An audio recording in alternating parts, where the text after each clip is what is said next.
এতিয়া বৰ্তমান 80 বছৰ পাৰ হ'ব লাগে, তথাপি আমি 80 ধৰি দিছোঁ। 80 বছৰ পাৰ হৈছে বৰ্তমান।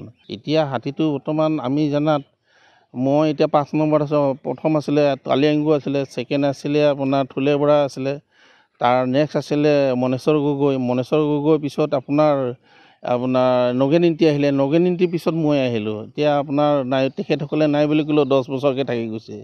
10 বছৰকৈ থাকি যোৱাত মোৰ প্ৰথম চাকৰি জীৱনতে আহি পাইছোঁ ইয়াক, আৰু মোতকৈ বহুত আগত আহিছে। মোৰ এতিয়া 40 বছৰ হ'ল, মোতকৈ বহুত আগত আহিছে। তথাপি 80 পাৰ হৈছে যেন লাগিছে আমাৰ মনত।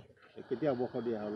অৱসৰ আজি 60 মানৰ পৰা অৱসৰ দিয়া হৈছে তেখেতক। কৰ্মক্ষেত্ৰত বৰ্তমান ভালে, আৰু স্বভাৱ চৰিত্ৰ খুব ভাল।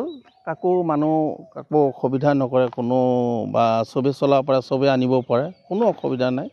আৰু হাতীজনী ক'বলৈ গ'লে ডিউটি ক্ষেত্ৰতো আমি নিয়া হয়। আপোনাৰ টুৰিষ্ট টাইমত আপোনাৰ 6 মাহ আমি টুৰিষ্ট ঘূৰাওঁ।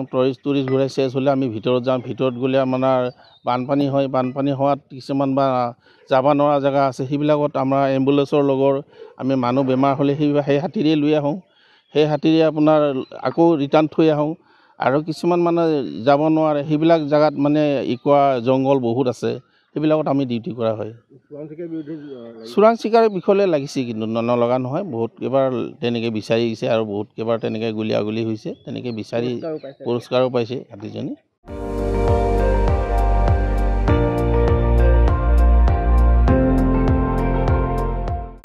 আপুনি চাই আছে ND24, সৰ্বশ্ৰেষ্ঠ নহয়, সৰ্বোত্তমৰ দৌৰত।